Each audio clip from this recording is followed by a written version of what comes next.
আমি আহল হাদিস থেকে জন্ম, আর আমার বয়স হয়ে গেছে যে আমি আহল হাদিস জন্ম হয়েছিলাম এবং আমার পরিবার আহল হাদিস সবাই।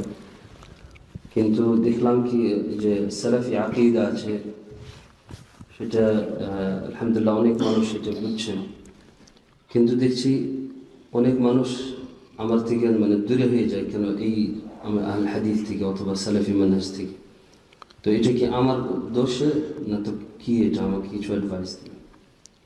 বিসমিল্লাহির রহমানির রহিম, আলহামদুলিল্লাহ ওয়াসসালাতু ওয়াসসালামু আলা রাসূলিল্লাহ ওয়া আলা আলিহি ওয়া সাহবিহি আজমাইন। বাদ, এক ভাই লিখেছেন যে তিনি জন্মগত আহলে হাদিস, আর হয়তো প্র্যাকটিসিং আহলে হাদিস ছিলেন না, তার বলার উদ্দেশ্য। আর তারপরে যখন সত্যিকারী সালাফি মানহাজ বা আহলুল হাদিসদের মানহাজ সম্পর্কে আমি জেনেছি, তারপরে যখন আমল করা শুরু করেছি, তখন দেখি যে আশেপাশের লোকেরা আমার থেকে দূরে সরে যায়, অসন্তুষ্টি প্রকাশ করে। তো এটা কি আমার ত্রুটি? এখন আপনাকে যেহেতু আমি চিনি না, যদি আপনার আখলাক আচরণের ত্রুটি না থাকে, কারণ অনেক সময় অনেক ভাইদেরকে দেখি যে এমনিতেই সহি আকিদা মানহাজের আকিদার ক্ষেত্রে ঠিক আছে, ইবাদত বন্দেগী ঠিক আছে, কিন্তু আখলাক চরিত্র ভালো নয়। কারণ আখলাক চরিত্র যদি আপনার ভালো না থাকে, মানুষকে আপনি কর্কশ ভাষায় বলছেন, মানুষকে আপনি যেন চাপিয়ে দিতে চাইছেন, দেখেন চাপিয়ে দিলে মানুষ মানবে না। মানুষের অন্তরকে ফিরাবার চেষ্টা করতে হবে। মানুষের শরীরের ওপরে নেতৃত্ব দেওয়া যায় না যদি অন্তরকে জয় না করতে পারেন। সুতরাং আপনাকে আকৃষ্ট করার চেষ্টা করতে হবে। এখন আপনার যদি আচার আচরণ তাদের সাথে কোনো কষ্টদায়ক না হয়, তাদের খারাপ আচরণ করেননি, কষ্ট দেননি, তারপরে শুধু সহি আকীদা মানহাজ আমল করার কথা বলছেন, সেই জন্য অসন্তুষ্ট, তাহলে সেটা আপনার ত্রুটি নয়।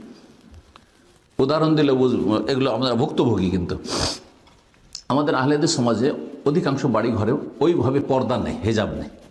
গ্রামের লোকের জন্য পর্দা নেই, আত্মীয় স্বজন, চাচাতো ভাই, মামাতো ভাই, খালাতো পর্দা নেই, হয়তো বাড়ির ভিতরে ঢুকে গেলে পর্দা নেই, শুধু বাইরের লোকের রাস্তায় গেলে হয়তো বোরকা পড়ছে, সেটাও অনেক সময় নেই। তো এখন আপনি যখন শক্তভাবে আপনি প্র্যাকটিসিং আপনি সালাফি হবেন যে না, আমার বাড়িতে কাউকে ঢুকতে দেব না, আমি কারো বাড়িতে ঢুকবো না, আমি কোনো মেয়ের সাথে কথা বলবো না, তখন বলি এই চরমপন্থী হয়ে গেছে। তখন আপনার সাথে খারাপ আচরণ করবে বা আপনাকে পছন্দ করবেন না, এটা স্বাভাবিক।